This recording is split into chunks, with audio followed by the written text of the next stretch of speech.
नमस्कार दोस्तों, स्वागत है आपका हमारे चैनल एस्पिरेशन क्लासेस में। जैसे कि आप देख रहे हैं कि हम आपके लिए आज इतिहास के कुछ महत्वपूर्ण प्रश्न लेकर के आए हैं। तो चलिए हम आज का अपना यह वीडियो शुरू करते हैं। तो सबसे पहला क्वेश्चन है हमारा, सांची के स्तूप का निर्माण किस शासक ने करवाया था? तो सांची के स्तूप का निर्माण किस शासक ने करवाया था, आपको यह बताना है। बिंबिसार ने, कनिष्क ने, अशोक ने या फिर पुष्यमित्र ने? तो दोस्तों हमारे इस प्रश्न का राइट आंसर हो जाएगा ऑप्शन नंबर सी, अशोक ने। सांची के स्तूप का निर्माण किस शासक ने करवाया था? अशोक ने ही सांची के स्तूप का निर्माण करवाया था। चलिए दोस्तों अपना अगला प्रश्न देख लेते हैं। हमारा अगला प्रश्न है, मौर्य वंश का अंतिम शासक कौन था? पुष्यमित्र, अशोक, वासुदेव या फिर बृहद्रथ? आपको बताना है कि हम ये जो मौर्य वंश था उसका अंतिम शासक कौन था, कौन मौर्य वंश में अंतिम शासक के रूप में थे? तो जो मौर्य वंश का अंतिम शासक था वो थे बृहद्रथ, यानी कि ऑप्शन नंबर डी हमारे इस प्रश्न का राइट आंसर हो जाएगा। मौर्य वंश का अंतिम शासक बृहद्रथ थे। देखिए, मौर्य वंश का प्रथम शासक और मौर्य वंश का अंतिम शासक, ये आपको जरूर याद रखना चाहिए। तो चलिए दोस्तों अपना अगला प्रश्न देख लेते हैं। निम्न में से कौन सा चीनी यात्री गुप्त काल के संबंध में जानकारी देता है? फाहियान, भेनसांग, इत्सिंग या फिर ये सभी?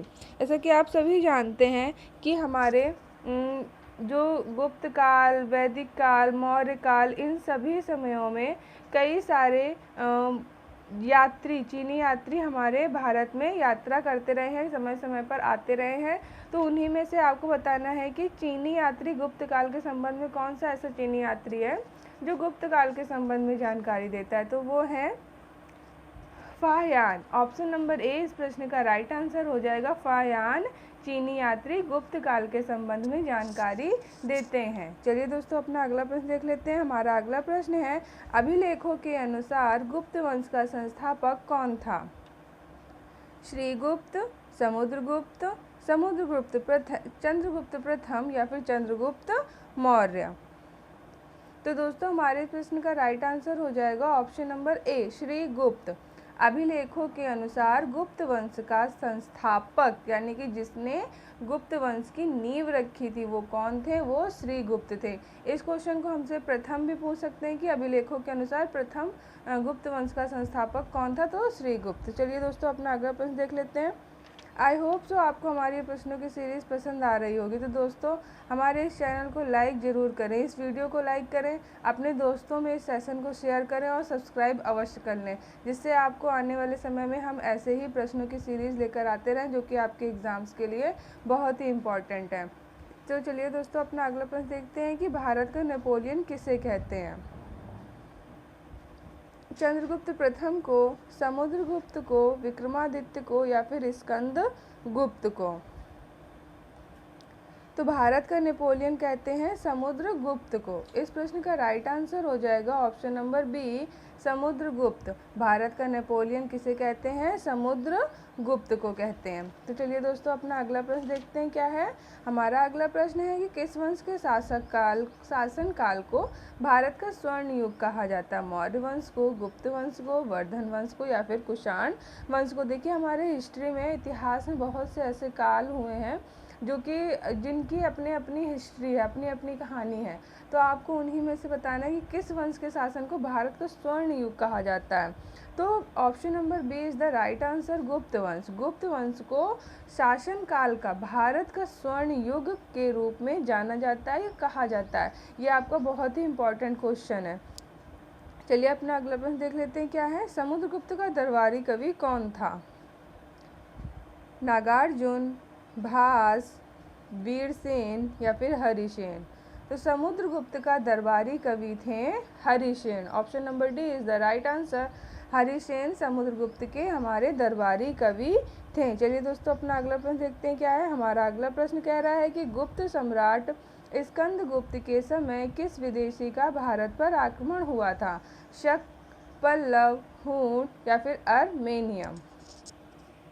तो गुप्त सम्राट स्कंदगुप्त के समय जो हमारे विदेशी थे हूणों का भारत पर आक्रमण हुआ था। ऑप्शन नंबर सी इस प्रश्न का राइट आंसर हो जाएगा। ये लोग ऐसे ही आक्रमण करके एक जगह से दूसरी जगह पर अपना राजकाज स्थापित करते थे। तो चलिए दोस्तों अपना अगला प्रश्न देखते हैं। क्या है हमारा अगला प्रश्न? हमारा अगला प्रश्न कह रहा है कि मेहरौली का लौह स्तंभ किस शासक से संबंधित है? अशोक से, श्रीगुप्त से, चंद्रगुप्त मौर्य से या फिर हर्ष से? तो मेहरौली का लौह स्तंभ चंद्रगुप्त मौर्य से संबंधित है। ठीक है, तो मेहरौली का लौह स्तंभ हमारे चंद्रगुप्त मौर्य से संबंधित है और ये चंद्रगुप्त मौर्य हमारे चंद्रगुप्त द्वितीय के नाम से भी इन्हें जाना जाता है। ये चंद्रगुप्त प्रथम नहीं है, ये चंद्रगुप्त द्वितीय मेहरौली के लौह स्तंभ से संबंधित है। चलिए दोस्तों अपना अगला प्रश्न देखते हैं। ये हमारा आज की सीरीज़ का आखिरी प्रश्न है और ये बहुत ही इम्पॉर्टेंट प्रश्न है कि चीनी यात्री फाहियान किसके शासनकाल में भारत आया था। ये मोस्ट रिपीटेड क्वेश्चन है, अगेन एंड अगेन आपसे एग्ज़ाम में ये बहुत बार पूछा जा चुका है और इसके पूछने का जो सेंटेंस का तरीका होता है, क्वेश्चन के पूछने का तरीका होता है वो चेंज हो जाता है, लेकिन ये पूछा कई बार गया और इसके आगे भी पूछे जाने की संभावना है। तो चीनी यात्री फाहियान किसके शासनकाल में भारत आया था? कनिष्क के, चंद्रगुप्त मौर्य के, चंद्रगुप्त विक्रमादित्य के समय में या फिर समुद्रगुप्त के समय में? तो ये जो चीनी यात्री फाहियान थे वो चंद्रगुप्त विक्रमादित्य के शासनकाल में भारत आए थे। तो दोस्तों आई होप सो आपको हमारा ये वीडियो पसंद आया होगा। अगर आपको हमारा ये वीडियो पसंद आया हो तो लाइक अवश्य करें और आप अपने दोस्तों में भी शेयर कर लें। सब्सक्राइब करके हमारे चैनल को बेल आइकन भी दबा लें। हम आपके लिए ऐसे ही वीडियोस लेकर के आते रहेंगे। तो चलिए मिलते हैं आपसे अपने अगले वीडियो में, तब तक के लिए थैंक यू।